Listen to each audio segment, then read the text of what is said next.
Hey guys, this is the Shitski back here with another video. So I'm going to do my Raw review.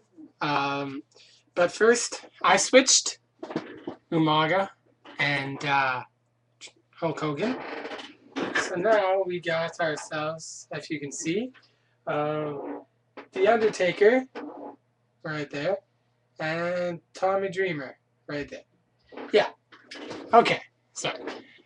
Just thought I'd put that out. Anyway, this is another. Before I start, I'm gonna try and be positive in this video, because I know I'm really negative, and I hope, like, I know a lot of people probably don't like to see like negative like comments about the WWE, because they probably hear that all the time. So I'm gonna try and be positive in this video, but you know it's kind of hard because this Raw really wasn't that great. But I'm gonna try and be positive. All right, here we go. So we start things off with Triple H cutting a promo on his match with The Undertaker at WrestleMania 27.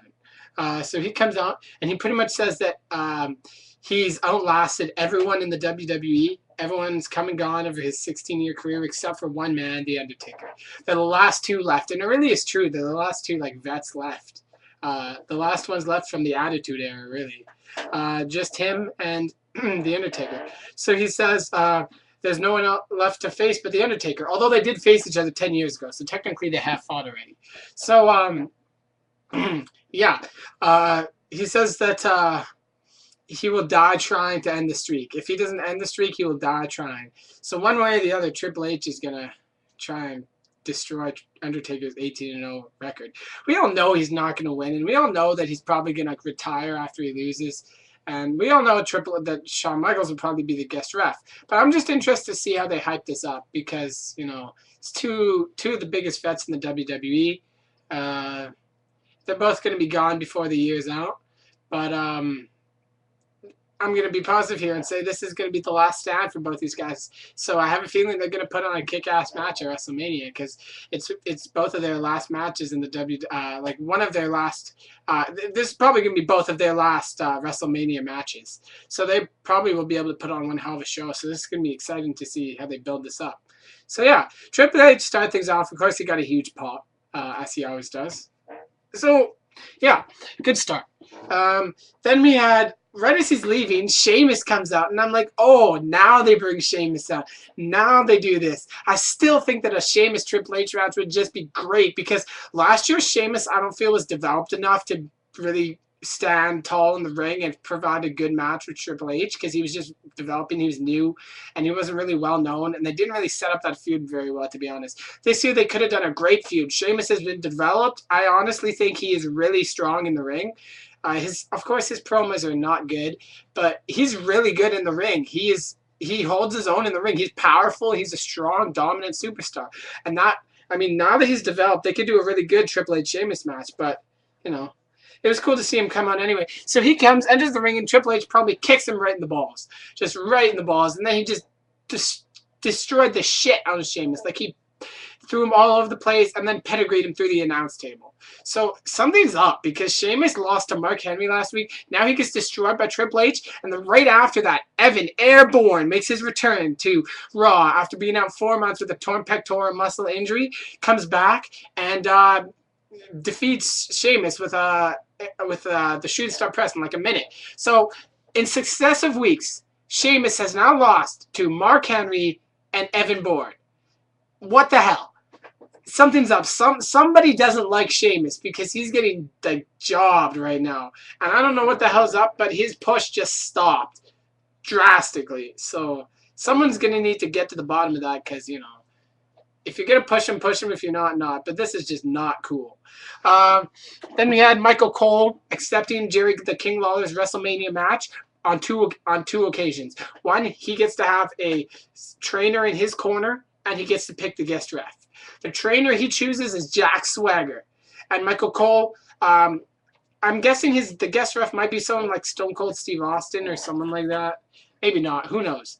But yeah, the guest ref, his guest trainer is Jack Swagger, who promptly came in and destroyed Jerry Lawler with an ankle lock. And Michael Cole said, I don't even remember, he said this one word like 85 times. And it was really, really annoying. But yeah.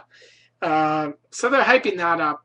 I'm going to be positive here again and say there does always, it's true, there does always have to be that one match that really like doesn't make any sense and it's just an entertaining match for the fans, because you always have to have that one match that just fills the card and the fans just love because it's pointless but it's really funny to watch and it's entertaining, and that's will be that comedy match at WrestleMania. So it could be pretty funny. We'll see how they do it.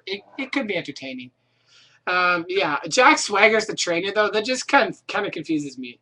Like, instead of having a match or in the Money in the Bank or something, or maybe against Kofi Kingston, he's Michael Cole's trainer. So don't ask me. It's just kind of fucked up.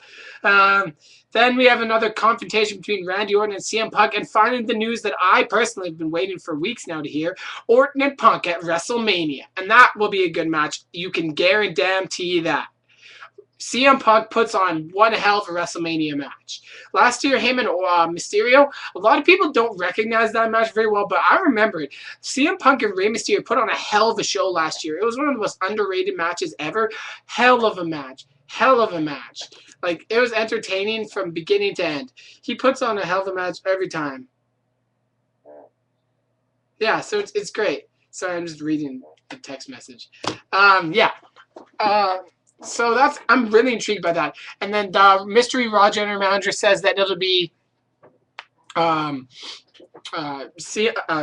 Orton against every member of the Nexus in the weeks to come. If one of those members loses, then they are banned from the match between Punk and Orton at WrestleMania. So first, Michael McGillicuddy, and he ends up losing to Randy Orton. A pretty good match, though. McGillicuddy actually controlled for most of it, and then Orton just kind of swept the momentum at the end and got the RKO. So Michael McGillicuddy, and then at the end of the match, Orton comes in and punts Michael McGillicuddy in the head. So he took on Husky Harris, and now he takes out McGillicuddy, and it looks like Orton may end up taking out every one of the Nexus members one by one. Husky Harris gone, Michael McGillicuddy gone. So now he faces Otunga, I'm drawing a blank here for a minute. Otunga, the Mason Ryan, and wow, why am I drawing such a huge ass blank right now? No, he took out the other two already. That's why. McGillicuddy's gone, and so is Harris. So now he just faces Otunga and Mason Ryan. I'm interested to see the Mason Ryan Randy Orton match. That would be good. I haven't seen Mason Ryan wrestle really yet, so that should be a good match. But yeah, I feel like it'll probably end up being Orton vs. Punk with no interference. That would be a good match, and I'm excited for that. So they're building that up. Then we had The Miz cutting another promo. His promos, I've said it so many times before, they're boring and not interesting. This one, he talked about not getting respect from Cena or The Rock, and it's true. Like, they're supposed to be doing a John Cena-Miz match at WrestleMania, but there's more attention garnering between The Rock and John Cena. And The Miz is the champ, and he's kind of just getting thrown aside like he's not even there. But he's the champ going into the match, so what's up with that? I don't know. But yeah, he was just kind of pissed. He was like, come on now, I'm the champ. Like, what the hell? These two guys can bother each other later, but I'm supposed to be the guy that is supposed to get all the attention here. So he was just getting all pissed off. And then Cena came in, distracted him, kind of just like talked about The Miz having OCD, just started making fun of The Miz. And then he talked about Alex Riley being like, that The Miz didn't need Alex Riley because he was stealing some of his success. And what ended up happening is, for the main event, it'll be John Cena versus Alex Riley. If Cena wins, then Alex Riley is no longer The Miz's a protege, and he's no longer allowed to follow him. If the Miz wins, John Cena has to say that he's awesome next week. Oh my God, what a big challenge. And say he's the best wrestler in the WWE. But what's funny was Cena was like, in the past year I've been fired, I've been forced to like get coffee I've been forced to like get water for Wade Barrett, I've been spit in the face, I've been in the Nexus. Saying you're awesome doesn't really bother me. So it's pretty funny. Yeah, so that's the main event.